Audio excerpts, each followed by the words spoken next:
Morning everyone, Ian from DIY Home and Gardening. Saturday the 8th of June, come up the allotment, got my day off, obviously it's cloudy, just had a quick water and now I'm going to start lifting the garlic. Oh, it's not looking good. Let's turn the camera around and have a look together.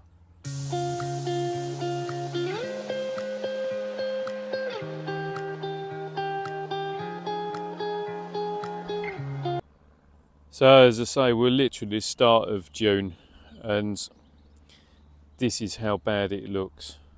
These are all the soft necks until about there-ish, and you can see that they're absolutely full of rust, starting to go over.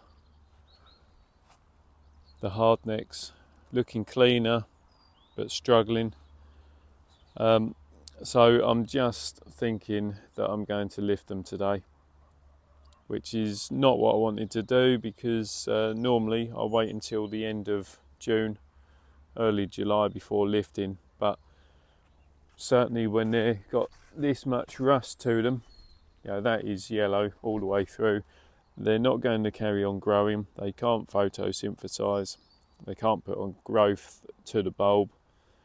So yeah, let's just get them out. So that's this morning's job. So first things first, I've got a tray. Get these at work, they're old mushroom trays. So I tend to use these year on year for putting my crops into.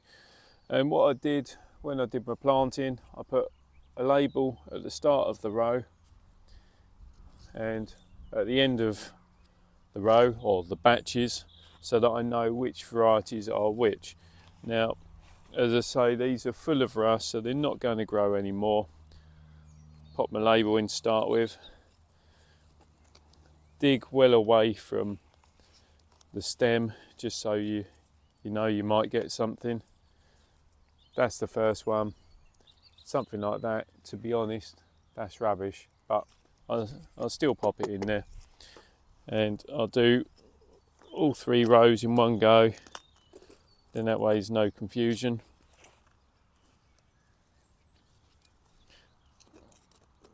It just shows you how heavy this soil is because it's compacted right down, which is probably why these have also struggled so much. I don't think they're going to be very good, certainly not on a patch of last year or previous years. Actually, I'll leave that in just in case. Now this is early purple white, so it can produce some really good sized bulbs. That hasn't had those conditions this year. So for us in the UK, it's just been too cold and wet, and I think really that's the sort of size I can expect from the rest of these. And certainly if this is going to be a sign of things to come weather wise, I might have to rethink how I do certain things.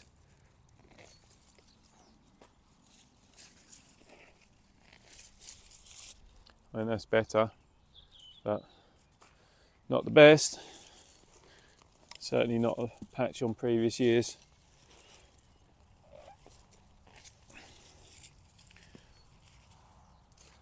Let's get the last few from the other side.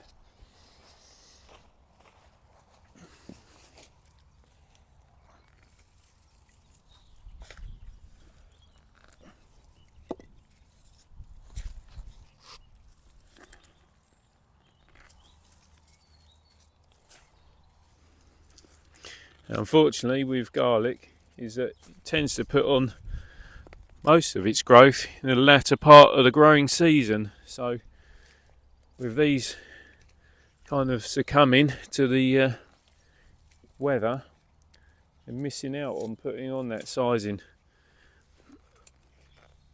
So I'm certainly going to do these soft necks. I might try and leave the hard necks another couple of weeks if I can do. And get the last label out, and that sorry looking crop is early purple white. Now sometimes let's reposition so I can see you. Sometimes I'll do a bit of cleaning up, just removing the outer layer. It's easier without a glove on, makes your fingers smell, but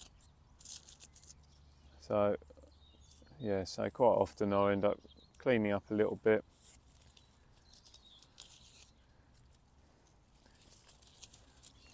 Just to remove some of that soil, but more often than not I won't bother doing this until they've had a chance to dry for a couple of weeks.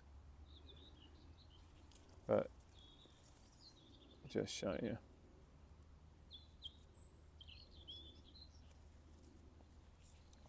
So early purple white has those nice purple blemishes to it. So yeah, first variety done, on to the next. So I'm stopping there. Those that remain, they're the Hardnecks. Pulled all the Softnecks. Mixed results, to be honest. So just sort of run through. So we've got Thermidrome, Provence White, Topadrome, Albigensian White, Iberian White, Maddock White, Solent White, and early purple white. As you can see, well, the early purple, not really that good, certainly not where I'd like to be. The Solent white are, you know, they've come out more like spring onion size, so really not very good at all. But the rest, I'm surprised at some of the sizing on them, to be honest. The only thing that I have noticed is that where they're short of 3 or 4 weeks growing time, between them there are a lot of rounds, and by that I mean where, well, that's got a little bit of division, but a round is essentially where the bulb is complete, it hasn't started creating this obvious separation. And so yeah, there's definitely a lot of rounds. Well, actually let's use one of these. A lot of rounds, one solid bulb, which yes, you could eat it, won't amount to a lot because most of these are only about the size of a clove. You could eat it, but to be honest, what I'm going to do, I'm going to say give it a couple of weeks, let them dry, prep them as normal, as in cleaning the foliage off, tie them if I want to, or just cut them and keep them in the crates. And at that point of sorting them out, where I've got cloves, then I'll retain the cloves for eating or selling. And where I have rounds, I'll use those, and they will be essentially my planting stock for this coming autumn. Because yeah, like I say, it's a bit of a waste to be using something like Solent white to cook with, because there's not a lot there. But actually come autumn time, I've already got my 21 bulbs, if you like, to plant, and they will grow perfectly well from around and hopefully give a better crop next year than what I've had this year. But I think we just got to put it down to really poor growing conditions for essentially the winter, spring and early summer in the UK. So that is it. That's the harvesting video done of the Softneck garlic. There we are, Softneck garlic. As I say, not ideal, but I'd kind of prepared myself that it wasn't going to be a very good crop, and I suppose with that in mind, I'm pleasantly surprised by some of the bulb size that I have achieved. As you can see, it's still not sunny, looks like it could rain, forecast says it could rain. So it does mean that with the rain forecast, I won't be doing the usual and leaving the bulbs out to dry off outside, because they won't. So again, the benefit of having these crates is that I can stack them on top of each other, pop them in the shed and allow the bulbs to dry in there. So as I say, video done, certainly on harvesting of Softneck garlic. If you've got any questions, then please send them to me. I'll do my very best to answer them for you. If you do like what I'm doing, then please subscribe to the channel. Don't forget to hit that reminder button so don't miss out on future videos. And I do say it all the time, and you probably get fed up with me saying it, but just enjoy yourself, have fun, try something different.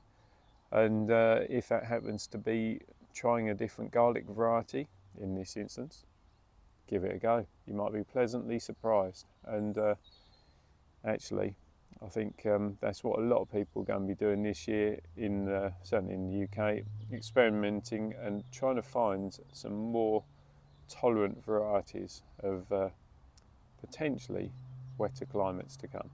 So till next time, bye for now.